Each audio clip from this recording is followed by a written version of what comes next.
Hello po, good evening po sa inyo lahat and welcome to my channel, Best Investments by Mitch Sabachen. I am an accredited seller of the DMCI Homes. So today, ang gagawin natin is itutur ko kayo in one of our model units dito kay Fairlane Residences. Okay po.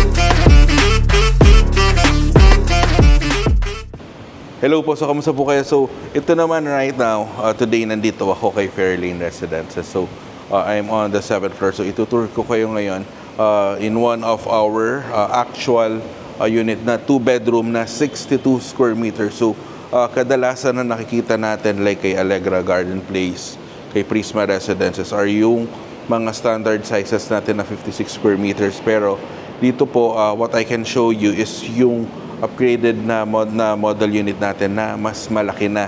Pero yung building features niya is still the same kagaya ni Prisma Residences and yung mga existing natin. Kasi yung mga bago natin, like kay Alder is glass balcony na. Pero dito, yung standard, yung previous natin, yung steel railing balcony and window type aircon. So right now, nasa 7th floor ako. This is an atrium level unit. So ito, tara, pasok ngayon tayo dito sa unit. This one is a 62 square meters wherein this is the standard size, standard cut natin wherein pagpasok mo, nasa left side natin yung kitchen area natin. So dito sa kitchen area natin, ang deliverables natin is ito, kasama yung may cabinet system tayo dito and granite countertop.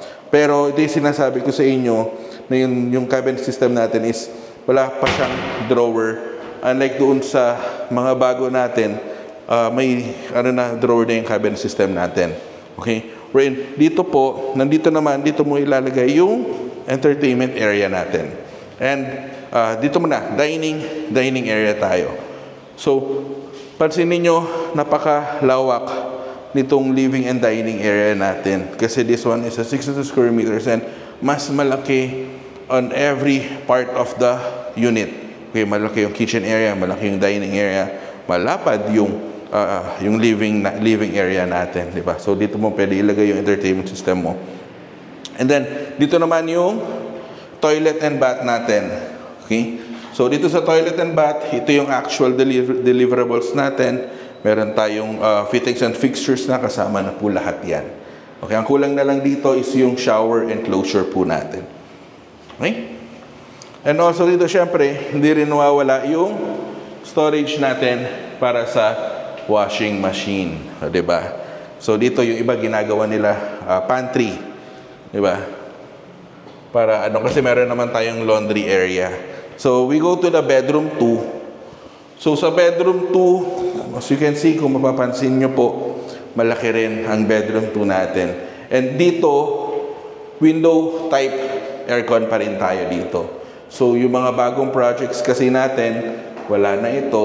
Split type aircon na tayo. And at the same time, malaki yung window natin dito sa bedroom area na to. Okay? So, now we go to the bedroom 1. So, ito yung parang pinaka-master bedroom. So, malaki rin itong size na to. So, dito mo pwede dito yung wardrobe, tapos yung kama, entertainment system mo, dito may ilagay.